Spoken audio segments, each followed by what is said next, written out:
নমস্কাৰ ভিউৱাৰ্ছ, মই দীপ হাজৰিকাই স্বাগতম জনাইছোঁ আপোনাক ৰোহানী কাশ্যপ ইউটিউব চেনেললৈ।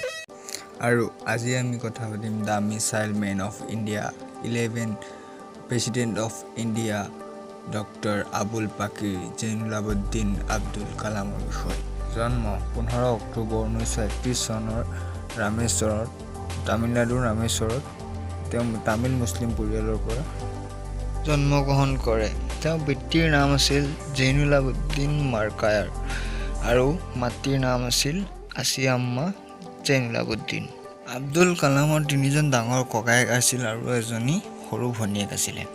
তেওঁৰ পিতৃ মছজিদৰ এজন ইমাম আৰু এখন নাৱৰ মালিক আছিল আৰু সেইখন নাৱেৰেই তেওঁ হিন্দু তীৰ্থযাত্ৰীসকলক ৰামেশ্বৰৰ পৰা ধনুষ্কৰী অনা নিয়া কৰিছিলে। তেওঁ বৰ চিম্পল আছিলে, বহুত সহজ সৰল জীৱন যাপন কৰিছিলে। তেওঁ স্কুলৰ পঢ়া ৰামান্নাপুৰমৰ চিৱাৰ্ডছ হাই ছেকেণ্ডেৰী স্কুলৰ পৰা কৰে।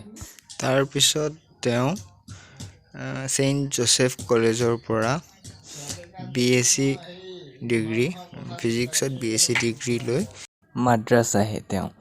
তাৰপিছত তেওঁ আৰু স্পেচ ইঞ্জিনিয়াৰিং মাদ্ৰাছ ইনষ্টিটিউট টেকন'লজিত পঢ়া আৰম্ভ কৰে। কালাম ইণ্ডিয়ান এয়াৰফ'ৰ্চত চাকৰি কৰা বহুত হেঁপাহ আছিলে, কিন্তু তেওঁ এক নম্বৰৰ কাৰণে এটা পজিশ্যনৰ কাৰণে নাপালে। কাৰণ কিয়, তেওঁ 8টা পোষ্ট আছিলে, তেওঁ আহিছিলে 9 নম্বৰ স্থানত পজিশ্যনত। সেইটো কাৰণে তেওঁ এয়াৰফ'ৰ্চত চাকৰি নাপালে। তথাপি তেওঁ হাৰ মৰা নাছিলে। আকৌ 1960 চনত পঢ়া শেষ কৰাৰ পাছত আৰু নটিকেল ডেভেলপমেণ্ট এষ্টাব্লিছমেণ্টৰ লগত জড়িত হয় এজন চাইণ্টিষ্ট হিচাপে। তেওঁৰ জীৱনৰ প্ৰথম প্ৰজেক্ট আছিল DRDOত এটা হেলিকপ্টাৰ ডিজাইনৰ প্ৰজেক্ট আছিলে। হাৱাৰ্ড ক্ৰাফ্ট বুলি কয়। তেওঁ তাৰ পৰাই আৰম্ভ কৰে আৰু তাৰপিছত তেওঁ ইনকোস্পাৰ কমিটিৰ লগত জড়িত হয় আৰু বিক্ৰম চাৰাভাই নেতৃত্বত কাম কৰে। বিক্ৰম চাৰাভাই স্পেচ চাইণ্টিষ্ট হয়, আছিলে আৰু তাৰপিছত তেওঁক ইছৰো পঠায়। ইছৰো কি, ইণ্ডিয়ান স্পেচ ৰিচাৰ্চ অৰ্গেনাইজেশ্যনত বদলি কৰে আৰু তাত তেওঁ ভাৰতৰ প্ৰথম ছেটেলাইট লঞ্চ ভেহিকেল SLV-3 প্ৰজেক্টৰ ডাইৰেক্টৰ হিচাপে কাম কৰে আৰু ৰোহিণী ছেটেলাইটক পৃথিৱীৰ প্ৰেক্ষাপটত পঠাবলৈ সক্ষম হয়। তাৰপিছত তেওঁ এক্সপেণ্ডেবল ৰকেট প্ৰজেক্টটোত অকলেই কাম কৰে সকলোখিনি। পিছত এই প্ৰজেক্টটো চৰকাৰে 1969 চনত অনুমতি প্ৰদান কৰাৰ উপৰিও তেওঁক এটা দল গঠন কৰিবলৈ কয়। 1963 চনত তেওঁ পৰমাণু প্ৰশিক্ষণৰ কাৰণে নাছা যাব লগা হয়। ৰজা কামান্নাই স্মাইলিং বুদ্ধাক প্ৰশিক্ষণৰ বাবে মাতে তেওঁক। কালাম ছাৰে প্ৰজেক্ট ডেভিল আৰু ভেলিয়েণ্টতো কাম কৰে। এই প্ৰজেক্টবোৰত তেওঁ বেলিষ্টিক মিছাইল বনায় আৰু প্ৰজেক্টবিলাকৰ কথা ইউনিয়ন কেবিনেটত উল্লেখ কৰাই নহয় আৰু তেওঁ কিমান গুৰুত্বপূৰ্ণ, কিমান মহত্বপূৰ্ণ সকলো কথা তেওঁ তাত সদৰি কৰে। আৰু অগ্নি আৰু পৃথিৱী মিছাইল বনাওঁতেও তেওঁ ভালেখিনি যোগদান থাকে। 1990 পৰা 92 চনলৈকে তেওঁ চিফ চাইণ্টিফিক এডভাইজাৰ হয়। পোখৰ নং 2 পৰমাণু মিছাইলো তেওঁ পৰীক্ষণ কৰে। 10 জুন 2002 চনত NDA নেশ্যনেল ডেম'ক্ৰেটিক এলায়েন্সে ডক্টৰ কালামক ৰাষ্ট্ৰপতি পদৰ বাবে নমিনেট কৰে। তেতিয়াৰ সমাজবাদী পাৰ্টি আৰু কংগ্ৰেছ পাৰ্টি দুই পাৰ্টিয়ে এই বিষয়ত সমৰ্থন প্ৰকাশ কৰে আৰু তেওঁ ভাৰতৰ 11তম ৰাষ্ট্ৰপতি হয় 2002 চনৰ পৰা 2007 চনলৈ। আৰু সেই ইলেকশ্যনত তেওঁ বিশাল ভোটত জয়লাভ কৰে। আব্দুল কালামে 9,22,884টা ভোট পায় আৰু তেওঁৰ বিৰোধী লক্ষ্মী চেহগালে মাত্ৰ 1,07,366টা ভোট পায়। ধৰক আপোনাৰ প্ৰায় 8 লাখ ভোটতেই জয়লাভ কৰে। শ্বিলং, ইন্দোৰ আৰু আহমেদাবাদৰ IIM ভিজিটিং প্ৰফেচাৰ হয়। India institute of space science technology তিৰুৱনন্তপুৰমৰ চাঞ্চেলাৰ আৰু আন্না ইউনিভাৰ্চিটি প্ৰফেচাৰ কৰে। 2012 চনত কেন আই গিভ মুভমেণ্ট নামৰ জোৱানসকলৰ কাৰণে এটা প্ৰগ্ৰেম বনায়। এই প্ৰগ্ৰেমটো আপোনাৰ ভ্ৰষ্টাচাৰৰ বিৰুদ্ধে আছিলে।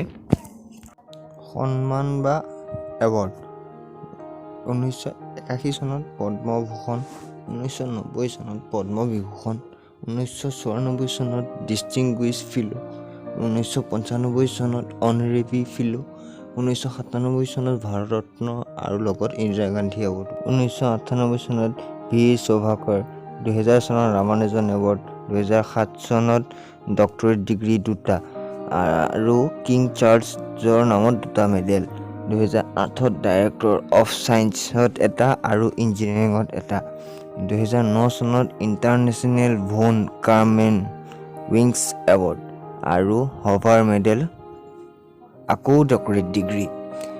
তাৰপিছত 2010 চনত ডক্টৰ অফ ইঞ্জিনিয়াৰিঙত পায়, 2011 চনত IEE অনাৰেৰী মেম্বাৰশ্বিপ, 2012 চনত ডক্টৰ অফ ল, 2013 চনত ভন বৰুণ এৱাৰ্ড, 2014 চনত ডক্টৰ অফ ছায়েন্স। এতিয়া তেওঁ লিখা কিতাপ India 2020 a vision for the new millennium 1998 1 number আছিলে। 2 number wings of fire and autobiography 1999ত। 3 number ignited minds unleashing the power within India 2012 চনত। 4 number the luminous sparks a biography in verse and colours 2004 চনত। Guiding souls dialogues on the purpose of life 2005 চনত, মানে 5 number. 6 number mission of India a vision of India youth. 7 number inspiring thoughts quotation series 2007 চনত মানে। 8 number you are born to blossom take my journey beyond 2011 চন। 9 number the scientific India a 21st century guide to the world around us 2011 চনত। 10 number failure to success legendary lives 2011 চনত। 11 number target 3 billion 2011 চনত। You are unique scale new heights by thoughts and action 2013 চনত। এইটো আছিল 12 number. 13 number turning points a journey thought challengers 2013। 14 number indomitable spirit 2013। 15 number spirit of India 2013 মানে 2013। 16 number thoughts for change we can do it একেই 2013। My journey transforming dreams into action 2013। 18 number governance for growth in India 2014 চনত। Manifesto for change 2014 চনত। 20 number forge your future candid for pride inspiring 2014। Beyond 2020 a vision for টুমৰোজ India 2014। The guiding light a selection of quotation from my favourite book এইখন 2015। 23 number reignited scientific pathway to a brighter future 2015। The family and the nation 2015। Last one মানে 25 number last one হ'ল ইনচিডেন্টছ মাই spiritual experience 2015। ইংলিছবিলাক বৰ টান হয়নে? মুখতেই ভৰি নাহে, আমাৰ মুখতে অহা নাই, তেওঁ লিখিয়ে শেষ কৰিলে হয়নে? Salute Abdul Kalam sir. আহিল সেই দিনটো 27 জুলাই 2015 চনত। তেওঁ শ্বিলঙত গৈছিলে। শ্বিলঙত ক্ৰিয়েটিং এ লিভেবল প্লেনেট আৰ্থৰ ওপৰত তেওঁ লেকচাৰ দিব পাৰে। IIM শ্বিলঙত 6:35 বজাত লেকচাৰ দি থকা মাত্ৰ 5 মিনিট সময় হৈছিলে। তেনেকুৱাতে তেওঁ লেকচাৰ দিয়া অৱস্থাতে পৰি যায়। তাৰপিছত তেওঁক বাথানি হস্পিটেল ভৰ্তি কৰে আৰু 7:45 তেওঁ এই পৃথিৱী এৰি শেষ নিশ্বাস ত্যাগ কৰি গুচি যায়। তেওঁ শেষ বাক্য এটা আছিল।